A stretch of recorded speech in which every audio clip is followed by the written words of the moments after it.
வணக்கம். அடியேன் அவினாசி ஜோதிலிங்கம், பிரசன்ன ஜோதிட ஆராய்ச்சியாளர். இந்த சேனலுக்கு தொடர்ந்து ஆதரவு கொடுங்க. ரொம்ப சந்தோஷம், மகிழ்ச்சி. உங்கள் ஜாதகத்தில் அதிர்ஷ்டம் ஒளிந்துள்ள இடம் அப்படி ஒண்ணு இருக்கா சார்னா? ஆமா. அதிர்ஷ்டம் அப்படின்னா யாரு, எந்த கிரகம், என்ன பாவகம் அப்படிங்கிறத தெளிவா பார்க்க போறோம். ஒரு ஜாதகத்துல அதிர்ஷ்டம் எங்க இருக்குங்கிறத பார்க்கணுங்கிறது ரொம்ப முக்கியம். ஒருத்தர் செல்வந்தரா இருக்காரு, ஒரு கார் வச்சிருக்காரு, ஒரு பங்களா வச்சிருக்காரு, தோப்பு தோட்டம் துறவுன்னு நிறைய இருக்கு. அவரை நம்ம யதார்த்தமா என்ன சொல்லுவோம்னா, அவருக்கு என்னப்பா அதிர்ஷ்டம் பண்ணியிருக்காரு, அதிர்ஷ்டம் பண்ணி பிறந்தவர், யோகம் பண்ணி பிறந்தவர் அப்படின்னு சொல்லுவோம். அவரு 2 கோடி ரூபாயில வீடு கட்டிட்டாராமா, தெரியுமா அப்படின்னு பேசுவோம் உறவுகளுக்குள்ள. எல்லாத்துக்கும் அதிர்ஷ்டம் தான் காரணம், எல்லாருக்கும் அதிர்ஷ்டம் கிடைச்சிருமா அப்படின்னு நம்ம பேசுவோம். அப்ப அதிர்ஷ்டம்ங்கிற அது இஷ்டத்துக்கு வருவதால அதிர்ஷ்டம்னு பேரு. எப்ப வரும்னு தெரியாது, அது இஷ்டத்துக்கு வரணும், அதான் அதிர்ஷ்டம். அந்த அதிர்ஷ்டம் ஒரு ஜாதகத்தின்படி எப்படியெல்லாம் இருந்தா, கிரகம் இருந்தா அந்த அதிர்ஷ்டம் நமக்கு கிடைக்கும்னா, முதல்ல அதிர்ஷ்டத்துக்கான இடம் 5ஆம் இடம். உங்க லக்னத்துல இருந்து எண்ணி வர்ற 5ஆம் இடம் அதிர்ஷ்டம். 2வது கூடுதலா அடுத்த லெவல்ல போற ஒரு ஒட்டுமொத்த அதிர்ஷ்டமும் ஒளிந்துள்ள இடம் வந்து 9ஆம் இடம். 5, 9 தான் அதிர்ஷ்டத்தை சொல்லக்கூடிய இடம்.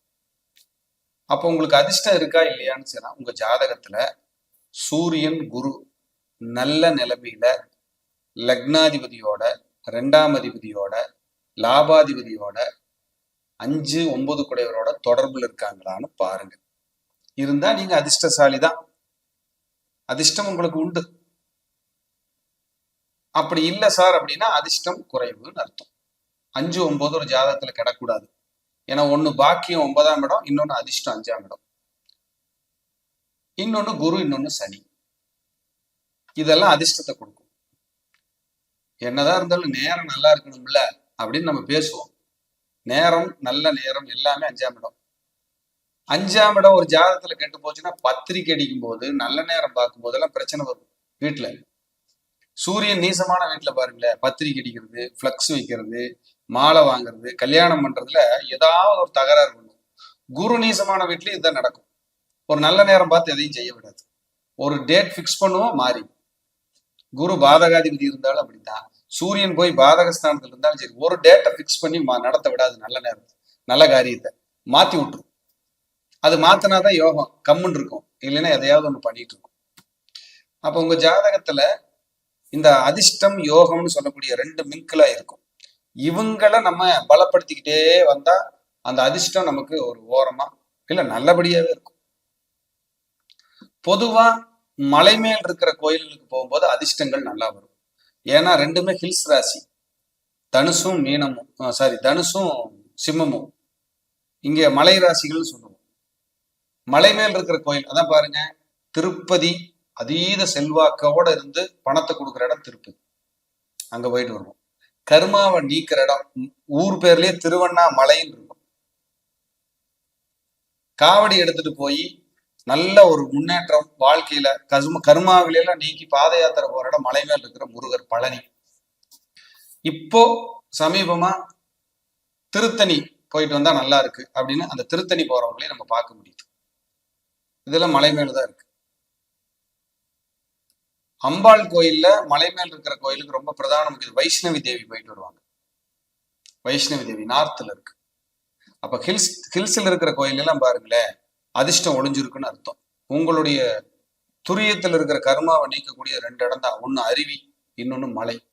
அதனாலதான் ஹில்ஸுக்கு போயிட்டு வந்தா, மலை ஏறி வழிபாடு பண்ணிட்டு வந்தால் வாழ்க்கை மறுமலர்ச்சி அடையும். இதான் உண்மை, புதுப்பிச்சிரும் உங்களை. அந்த ஹில்ஸுக்கு அவ்வளவு பவர். ஹில்ஸ்ல இருக்கு சாமுண்டீஸ்வரி, மைசூர் ஹில்ஸ்ல இருக்கும் சாமுண்டீஸ்வரி. கேரளாவில் வந்து பாத்தீங்கன்னா நிறைய ஹில் ஸ்டேஷன்ல கோயில்கள்லாம் நிறைய இருக்கும். மலை ஏறி போய் கும்பிடுறோம். மேல தாய் மூகாம்பிகை ஹில்ஸ் தான், குக்கே சுப்பிரமணியா ஹில்ஸ் தான்.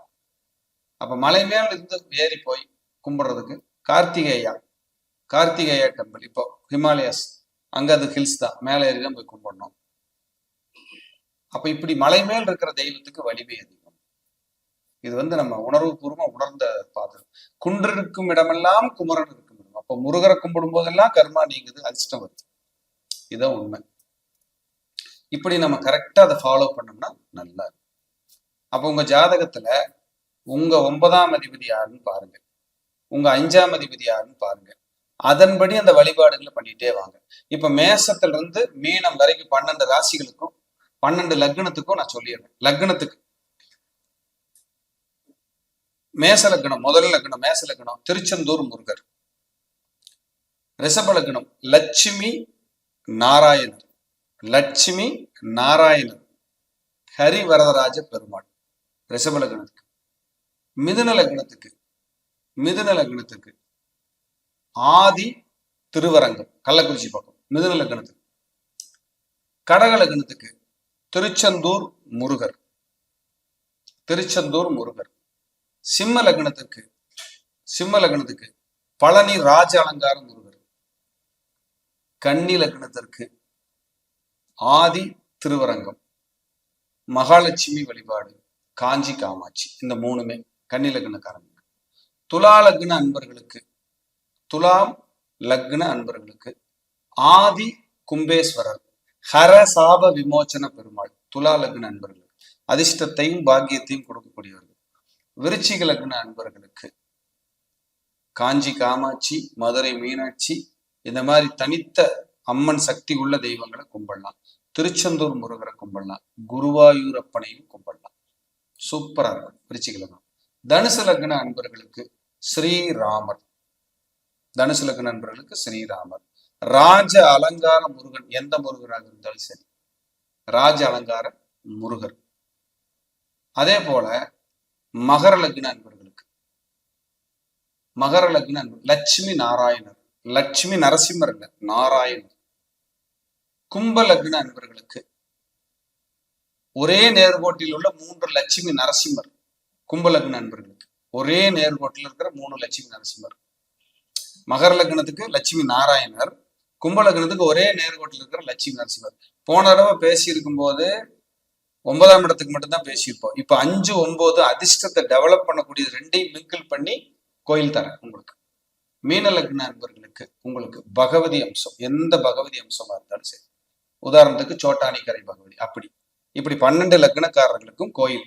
இவங்கெல்லாம் போயிட்டு வரும்போது உங்க ஜாதகத்துல அதிர்ஷ்டத்துக்கான வழியே இல்லை, வாய்ப்பே இல்லைங்கும் போது ஒரு ஃபைன் டியூன் பண்ணிக்கலாம்.